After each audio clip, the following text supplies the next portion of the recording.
सत्संग के वचन। वाणी स्वामी जी हुजूर महाराज। नाम निर्णय करु भाई, दुधा विधि भेद बताई। यह सत्संग के वचन संत मास प्रकाश भाग 2 से लिए हैं। स्वामी जी महाराज कहते हैं, वह ताकत जो सारी दुनिया को पैदा करती है, सारे संसार की रक्षा करती है, संत उसको नाम या शब्द कहते हैं। इस तरह वेद उसे नाद, ऋषि मुनि आकाशवाणी, हजरत ईसा वर्ड और मुसलमान कामिल फकीर बागे आसमानी, कलाम इलाही या इसमें आजम कहते हैं। गुरु नानक साहेब उसी को गुरबानी या नाम कहते हैं। वह जवान भाषा नहीं, जवान में ताकत नहीं, वह मुक्ति दे सके और वह हर कौम की अलग अलग है, मगर जो ताकत मुक्ति देती है वह सारी दुनिया की एक ही है। हिंदुओं, मुसलमानों, यहूदियों, मतलब कि हर कौम, हर मजहब के इंसान के अंदर उसी की महिमा ग्रंथ साहिब, उसी की महिमा वेद शास्त्र और दूसरी मजहबी किताबें करती हैं। इसी तरह गुरु नानक साहिब और अन्य संत करते हैं, मगर किताबों में उसकी तारीफ या महिमा है। वह बजाते खुद स्वयं नहीं, वह तुम्हारे अंदर है। अब बात बारीक और गौर से समझने की है कि मुक्ति देने वाला नाम पढ़ने लिखने में आने वाला नहीं है। हमारी किताबें किसी न किसी भाषा में है, मगर वह ताकत तुर्की, फारसी, अरबी भाषा वगैरह में नहीं, इसलिए वह लिखने में नहीं आ सकती। इसीलिए आपको चाहिए कि जो महात्मा अंदर जाता है उसके पास जाओ। जब वह रास्ता देगा, कमाई करके अंदर चढ़ जाओ। सारी दुनिया के लिए एक ही कानून है। जैसे कि माँ के गर्भ से हम जन्म लेते हैं, चाहे वह हिंदू हो, चाहे मुस्लिम हो, चाहे सिख हो, चाहे ईसाई हो, सब माँ के गर्भ से ही जन्म लेते हैं और आखिरकार इस मिट्टी में ही मिल जाते हैं। चाहे वह अफगानिस्तान का हो, चाहे पाकिस्तान का हो, चाहे भारत का हो, चाहे और अन्य देशों का हो। तो इसी तरह सारी दुनिया के लिए कानून भी एक ही है। यह कानून आज का नहीं, बल्कि जब से दुनिया बनी है तब से चला आ रहा है। वह किसी आदमी का बनाया हुआ नहीं है, बल्कि कुल मालिक खुदा खुद का बनाया हुआ है।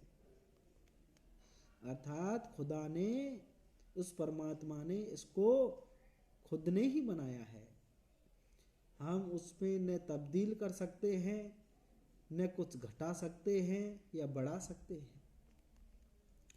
हमें उसके जरिए जाना है। जो कुछ स्वामी जी महाराज बयान करते हैं वही गुरु नानक साहेब, मौलाना रूम साहेब और अन्य कामिल फकीर कर रहे हैं।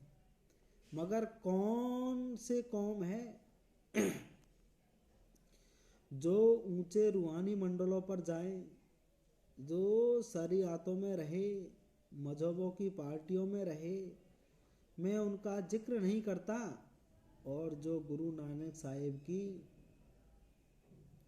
फिलॉसफी है, मैं यह कहूँगा कि हम अभी तक उसके दरवाजे तक भी नहीं गए। जितने भी कामिल फकीर हुए हैं उन सब का तरीका एक ही है, वह रब्बी ज्ञान है, मनुष्य का बनाया हुआ नहीं। वह हर एक आदमी के अंदर है। अगर इस फिलॉसफी को सभी लोग अच्छी तरह समझ लें तो आज दुनिया में कोई झगड़ा न रहे। मगर अंदर जो काल की शक्ति है वह समझनी नहीं देती। अब हुजूर स्वामी जी महाराज कहते हैं कि नाम क्या है। फिर आप ही जवाब देते हैं कि नाम दो किस्म का है, एक वर्णात्मक और एक धुनात्मक, जिसे सार में समझाते हैं। वर्ण धुन आत्मक गाऊं, दो का भेद दर्शाऊं। वर्ण कहूँ चाहे कछु अक्षर, जो बोला जाए सरना कर। लिखन और पढ़न में आया, उसे वर्णात्मक गाया। अर्थात नाम दो किस्म का है, वर्णात्मक और धुनात्मक। जो लिखा जाए, पढ़ा जाए, बोला जाए वह वर्णात्मक है। आगे यह 4 प्रकार का है, परा, पश्यंती, मध्यमा, वैखरी। पहला वह जो मन की सूक्ष्म वृत्ति के जरिए योगी जन नाभि में हिलोर उठाते हैं। दूसरा वह जो मन के जरिए हृदय में बोला जाता है।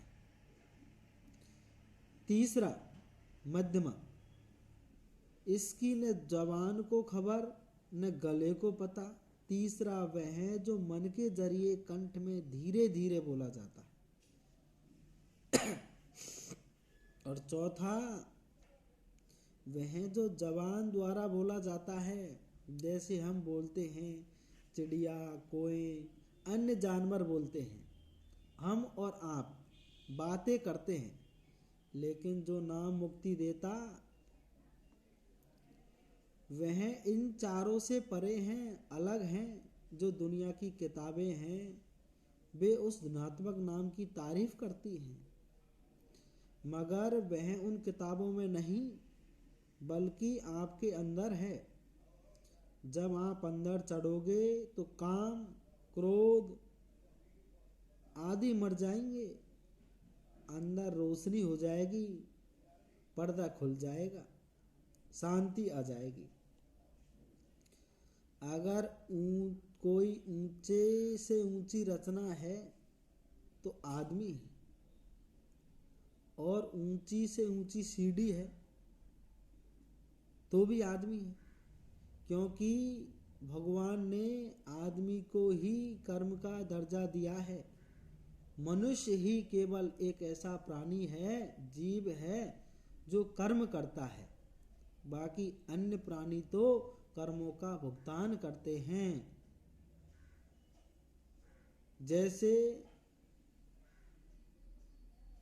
पशु हैं वे अपना भुगतान दे रहे हैं, पक्षी हैं वे भी अपना भुगतान दे रहे हैं, लेकिन मनुष्य जन्म एक ऐसा जन्म है जो केवल कर्म करता है।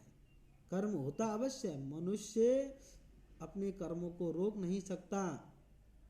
मनुष्य अपने कर्मों को बदल सकता है, या तो अच्छे कर्मों में या बुरे कर्मों में। जो जैसा कर्म करेगा उसको वैसा भोगना भरना पड़ेगा। तो सभी मजहब इस बात को मानते हैं। मुसलमान कहते हैं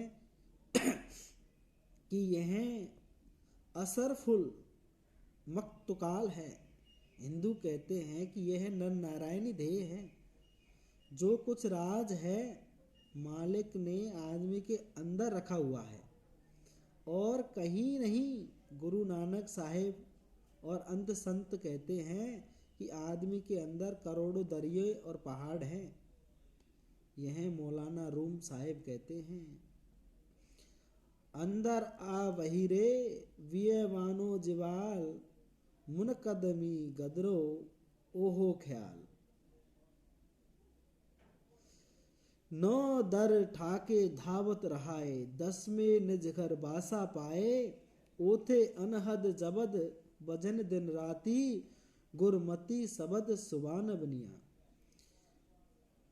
जब 9 दरवाजों को बंद करेंगे और 10वीं गली को अपन 10वें दरबार को खोलेंगे तो वहाँ आपको शब्द मिलेगा। क्या स्त्री क्या पुरुष सबके अंदर धुनकारे दे रहा है। गुरु नानक साहिब मक्का गए तो काजी रुकनुद्दीन से भी यही पूछा। जिस प्रकार हम समझते हैं कि जब आप ध्यान को लगाओगे तो वे शब्द और धुन आपको ऑटोमेटिकली परमात्मा की कृपा से बसते हुए नजर आएंगे। जैसे कि हम टीवी को और टीवी से जोड़ने वाले तारों को हम स्विच ऑन करेंगे तो टीवी में ऑटोमेटिकली हमको चित्र दिखाई देते हैं, उनकी आवाज़ें दिखाई देती है। ऐसे ही उस परमात्मा का अटल सत्य अनस्पोकन लैंग्वेज वो हमको मिलती है। तब जाकर के मिलती है जब हम हमारे मन को केंद्रित करके उस परमात्मा में लगाते हैं। जब तक हमारा कनेक्शन टीवी का और लाइट का नहीं जुड़ता, जिस प्रकार हमारा और परमात्मा का जब तक मन नहीं वहाँ पर नहीं पहुँचता तीसरे तिल पर, तो हम भी उस कुल मालिक की आवाज़ से धुनकार से अलग रहते हैं, वंचित रहते हैं। तो हमें चाहिए कि हमें भगवान की भक्ति करनी चाहिए।